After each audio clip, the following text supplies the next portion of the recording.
If you have been told not to lift weights or strength train because you've got arthritis, that advice is wrong.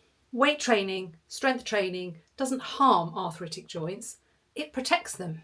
I'm Dr. Lynette Ewart. I've been a GP in the NHS for almost 20 years, and I also work in the fitness industry as a strength coach and personal trainer. I work with clients every week who have arthritis, and they are getting less pain and more range of motion. And some of them were given that same bad advice to avoid anything that might harm their joints. In this video, I'm going to explain to you 3 reasons why avoiding strength training is a mistake when you've got arthritis. We're going to be looking at 3 things. 1, why arthritis pain makes people intuitively feel like they should avoid training and why that backfires. 2, what is actually happening in your arthritic joints and why training actually helps rather than harms. And finally, 3, what safe, effective training actually looks like and means when you're somebody with established arthritis. Let me explain why pain does not automatically mean damage and harm is being done. We have evolved, quite rightly, to avoid pain for very good evolutionary reasons, but the system is often quite oversensitive. There's an evolutionary payoff to that in that you don't go investigating the burning hot fire, but when it comes to the day-to-day pains that we get from our joints, it's a bit more like an enthusiastic smoke alarm. Yes, you probably need to make sure that there's a fire, but not all pain is indicative of a major problem underneath. It just becomes a bit wearing and a bit of a grind. Secondly, you have to consider what goes on with excessive rest.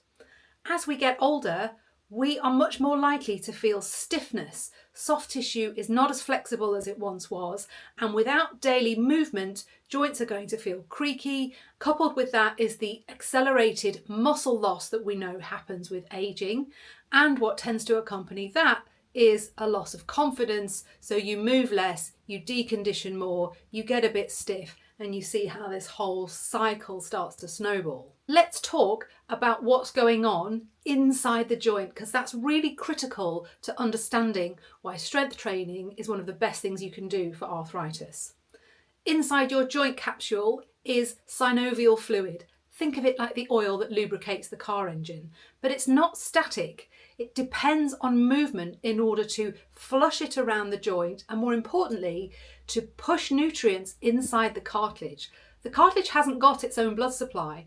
It requires movement and this pressure effect to push nutrients into the cartilage and to drain waste products away. Now, as you get older, you have less synovial fluid as a baseline. We make less of it. And given that one of its primary jobs is to reduce friction, you can see how just by getting a bit older, less synovial fluid in the joint is already going to raise the threshold at which things might become a bit grumbly and a bit painful.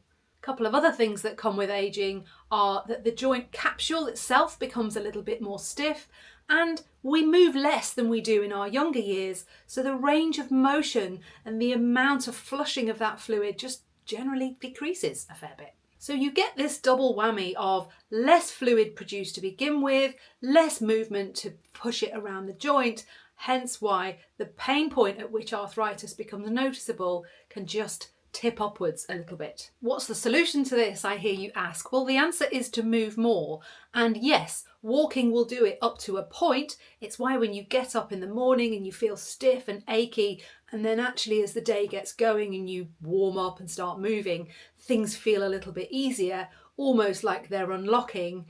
That is the mechanism that's going on there. But the beauty of strength training is it increases some of the compressive forces that move that synovial fluid around the joint and, crucially, pushing those nutrients into that precious cartilage where they're needed. So this pumping of the joint environment works really well, and with strength training what you're doing is applying this in a very controlled manner with compressive forces and muscular support, as opposed to the random day-to-day activities which you may not be trained or conditioned for, which are much more likely to provoke unpredictable little sharp jabs of pain. The brilliant thing is that people, when they start training, feel the benefits really quickly. And the reason for that is that the stability of the joint will start to improve. The muscular condition starts to improve very quickly, and some of the neurological signals that exist around the joint too start to improve with regular use. It explains why even when clients have been training for 3 or 4 weeks, they start to notice that they're moving a little bit better. That's not imagined, that's real. The problem with avoidance of all activity is that you still have to live. So you're still going to have random demands on your body here and there, but your body is not going to be conditioned for it, which is why having a grumbling shoulder for a period of time can suddenly feel really painful out of nowhere. So avoidance isn't neutral. You don't get to just rest and everything just stay the same. Resting feeds deconditioning, which is what we want to avoid. Now, some people with clever marketing companies will try and convince you that you can get around this problem by supplementing with things like glucosamine, cod liver oil, or God forbid, collagen. But the reason these supplements can't deliver what they promise to deliver is that there is no hotline from your bloodstream into your cartilage without the movement to deliver things there. If you start taking a regular collagen supplement in the hope that it will rebuild your degenerating collagen in your knee joints and cartilage, then I'm afraid it just doesn't work that way. Your body will break it down to its component parts, which in the case of collagen is just amino acids, and then your body gets to decide where they are needed the most. There's no way of shortcutting to your cartilage, so I'm afraid supplements don't work for arthritic joints unless you are very nutritionally compromised as a baseline. I'll just repeat that point. Synovial fluid and cartilage responds to movement and load, not rest and supplements. So what does a safe and effective strength program look like for somebody with arthritis? Firstly, it starts where you're at now. Not where you think you should be, not where your next door neighbour is, and definitely not where you were 10 years ago the last time you tried to do some exercise.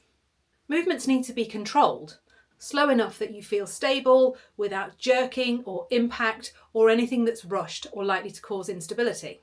You work up to your limit and not past that. Some mild discomfort can be normal, but it's not about pushing through no pain, no gain or any of that nonsense. None of that. Progressive overload, but this can be gradual, small incremental increases in the load that you're lifting or the number of reps or even sometimes the time that you're training can be enough to keep you making progress. Gradual is fine, it's not a race, it's not a sprint. Consistency matters in the beginning more than intensity, so a small amount done regularly and imperfectly will beat good days, overdoing it and then not being able to do anything for the next month. That's not what we're looking for. And importantly, recovery is part of the plan. Rest days are not failure, they are part of the whole process. They are how your joints adapt. So it's not about being brave or pushing through pain, it's about being deliberate and training with a deliberate focus to get stronger. So I'll repeat the take-home points just so that you can memorise them. Pain does not automatically mean damage.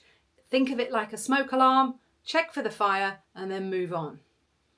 Avoidance of loading leads to weakness and instability, so you don't get to rest and think that it's a free pass. Joints need movement and load in order to stay healthy. Good strength training for arthritis should look controlled, progressive, and meet you where you are at now and be consistent. That's how you get results. And finally, there's no supplement shortcuts, I'm afraid. The body just doesn't work that way. So if you've been nervous of training on arthritic joints, then I hope this video goes some way to putting your mind at rest and helping you to start one of the most beneficial things that you can do for your health. Done properly, strength training is one of the safest and most effective things you can spend your time on. If this is something that you've struggled with, you can share in the comments below. See you soon.